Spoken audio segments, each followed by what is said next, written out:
Tuy nhiên Tháiបានបាញ់កំភ្លើងដៃចំនួន9គ្រាប់នៅមុខអនុព័ន្ធយោធាបរទេសប្រចាំនៅកម្ពុជា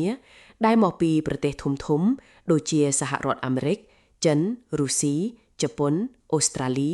និងអនុព័ន្ធយោធានៃប្រទេសក្នុងតំបន់អាស៊ានប្រចាំនៅកម្ពុជាសរុប13ប្រទេសដែលចុះទៅសង្កេតការណ៍នៅច្រកអូស្មាច់ក្នុងខេត្តឧត្តរមានជ័យ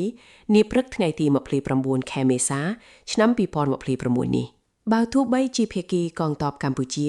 បានជូនដំណឹងតាមរយៈលិខិតជាផ្លូវការទៅកាន់កងទ័ពថៃ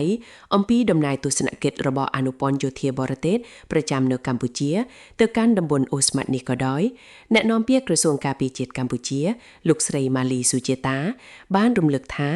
មុននឹងដំណើរទស្សនកិច្ចរបស់ក្រុមអនុព័ន្ធយោធាបរទេសទៅកាន់ច្រកអូស្មាច់ក្រុមលេខាធិការដ្ឋាននៃគណៈកម្មាធិការព្រំដែនថ្នាក់យុទ្ធភូមិភាគ RBC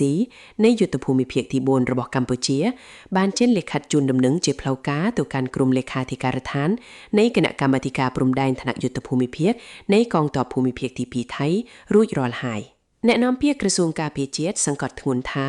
ជាការគួរឲ្យសោកស្ដាយបំផុតក្នុងអំឡុងពេលកំពុងសង្កេតការណ៍និងត្រួតពិនិត្យនៅទីតាំងជាក់ស្ដែងក៏មានករណីផ្ទុះអាវុធបង្កឡើងដោយកម្លាំងយោធាថៃចំនួន5លើកចន្លោះពីម៉ោង 10:35 នាទីព្រឹកដល់ម៉ោង 11:09 នាទីព្រឹកដែលបានបាញ់កាំភ្លើងប្រភេទ M79 និងប្រភេទ M16 សរុបចំនួន9គ្រាប់ជុំវិញសកម្មភាពទ័ពថៃបង្ផ្ទុះអាវុធបែបនេះអ្នកនាំពាក្យក្រសួងការពារជាតិលោកស្រីម៉ាលីស៊ូជេតាអះអាងថា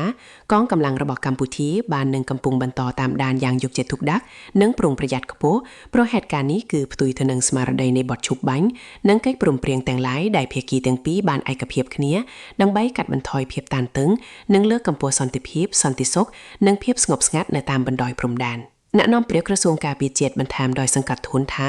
ក្នុងនាមជារដ្ឋដែលគោរពច្បាប់និងមានការទទួលខុសត្រូវខ្ពស់កម្ពុជាប្រកាន់ខ្ជាប់នូវការដោះស្រាយចំនួនដោយសន្តិវិធីនិងការសម្រេចបាននូវសន្តិភាពយូរអង្វែងរវាងប្រទេសយើងទាំងពីរដែលបានរួមចំណែកដល់សន្តិភាពស្ថិរភាពនិងឯកភាពក្នុងអាស៊ានគឺទាមទារការបដិញ្ញាចិត្តពិតប្រាកដនិងការគោរពពេញលេញចំពោះច្បាប់អន្តរជាតិធម្មនុញ្ញអាស៊ានក៏ដូចជាសន្ធិសញ្ញានិងកិច្ចព្រមព្រៀងដែលមានស្រាប់ទាំងអស់ដែលចងភ្ជាប់យើងទោះបីជាយ៉ាងណាក៏ដោយអ្នកនាំពាក្យក្រសួងការពារជាតិបញ្ជាក់ម្ដងហើយម្ដងទៀតថា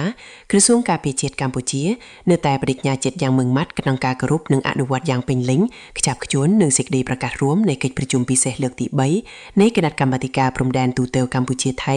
ហៅកាត់ថា GBC ដែលរៀបចំឡើងកាលពីថ្ងៃទី27ខែធ្នូឆ្នាំ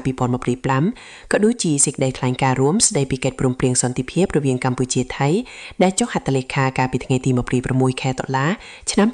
2025និងកិច្ចព្រមព្រៀងពាក់ព័ន្ធផ្សេងទៀតសម្ដៅស្វែងរកដំណោះស្រាយដោយសន្តិវិធីយុត្តិធម៌និងយូរអង្វែងស្របតាមច្បាប់អន្តរជាតិក៏ដូចជាសន្ធិសញ្ញានិងកិច្ចព្រមព្រៀងដែលមានស្រាប់រវាងកម្ពុជានិងថៃគួរឲ្យដឹងថាមុនចុះទៅសង្កេតការណ៍ក្នុងខេត្តឧត្តរមានជ័យនៅពេលនេះក្រុមអនុព័ន្ធយោធាបរទេសប្រចាំនៅកម្ពុជាកាលពីថ្ងៃទី28ខែមេសាក៏បានចុះទៅសង្កេតការណ៍នៅតំបន់អ៊ូភ្លុកដំរីទីដែលយោធាថៃឈ្លានពានវាទីកែប្រែស្ថានភាពនៅលើដីជាក់ស្ដែងនៅតំបន់ច្រកជ័យជំនះដែលស្ថិតនៅក្នុងឃុំថ្មដាស្រុកវាលវែងខេត្តពោធិ៍សាត់ទីដែលយោធាថៃឈ្លានពានលើកទង់ជាតិបន្តដាក់ពង្រាយទូកុងតឺន័រនិងរេបណ្ដាលួចចូលជ្រៅមកក្នុងទឹកដីកម្ពុជាអ្នកនាំពាក្យក្រសួងការពារជាតិចាត់ទុកសកម្មភាពនៃការចុះសង្កេតការណ៍របស់ក្រុមអនុព័ន្ធយោធាបរទេសប្រចាំនៅកម្ពុជានេះលើកនេះថា